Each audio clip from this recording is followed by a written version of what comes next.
Hello，各位觀眾大家好。咁今日好開心啦，咁嚟到呢個九龍灣啊，咁原來新開咗一間華為專門店喎。我哋入去望一望先。嗱，呢度呢見到晒所有嘅標款啊，好齊全喎。咁另外仲有唔同嘅平板電腦啦。咁而我今日呢，其實就係為咗呢個 Nova 14系列過嚟睇嘅。冇錯啦，今日呢就為咗 Nova 14 Pro 過嚟睇嘅。咁有乜嘢特別呢？就係講緊佢嘅處理器啦。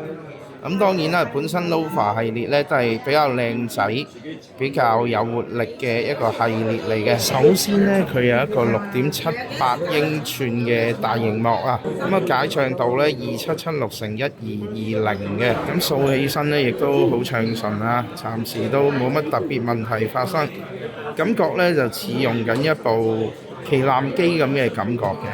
喺鏡頭方面啦，佢加咗一個紅幅原色鏡頭啦，咁啊色好準嘅。咁鏡頭嘅左右側咧各有一組閃燈嘅。咁另外主鏡頭咧5000萬像素，有埋可變光圈添。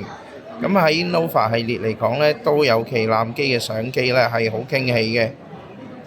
咁另外今期咧亦都有埋呢個可變光圈，係非常之驚喜啊！你可以睇一睇啦，慢慢收細個光圈。又再放翻大。咁至於視像鏡頭方面啊，都係一個5000萬像素嘅。咁 Nova 系列本身咧就係攞嚟自拍用啦，俾年輕人用啦，所以自拍鏡咧佢都係會強少少。咁當然啦，其中一個最精彩嘅地方咧，就係今次嘅麒麟8020啦，冇錯。今次除咗證明咁樣去講咗佢嘅處理器型號麒麟8020之外咧，佢效能咧亦都係非常之好嘅。咁我哋簡單咁樣執行一次安兔兔跑分俾大家睇一睇。咁啊差唔多跑完啦。嗱已經有成績啦。咁大家可以望一望啦，左手邊咧就係 Mate 70 Pro 加，咁用咗呢個麒麟9020嘅。咁而右手邊咧就係 Nova 14 Pro 啦。咁估唔到咧就係麒麟8020咧已經有麒麟9020咁快啊！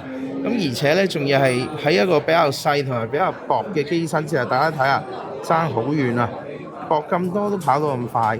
咁所以咧就好期待啊！嚟緊究竟華為9030有幾勁咧？啊！依家 Nova 嘅中階都有呢個9020效能咯。咁除咗佢嘅 CPU 咧係麒麟8020之外咧，大家留意到佢今次 GPU 咧係馬良920C 嘅。咁今期嘅 Nova 14 Pro 咧外觀上咧係好靚仔嘅。咁首先有佢呢一隻藍色啦，你見上面咧係有唔同嘅反光效果。咁另外咧有一隻好低調嘅磨砂黑色啦。咁當然佢低調得嚟咧，又唔係話好悶嘅一種黑色，佢有啲咁多閃閃地嘅。咁喺電量方面啊，佢配咗一粒5500個 mAh 嘅電池啦。咁啊，對於呢個較位嘅手機嚟講咧，都足夠使用嘅。咁另外咧，仲有呢個100火嘅華為 Supercharge Turbo 嘅，佢機底嘅右側咧就係一個喇叭啦。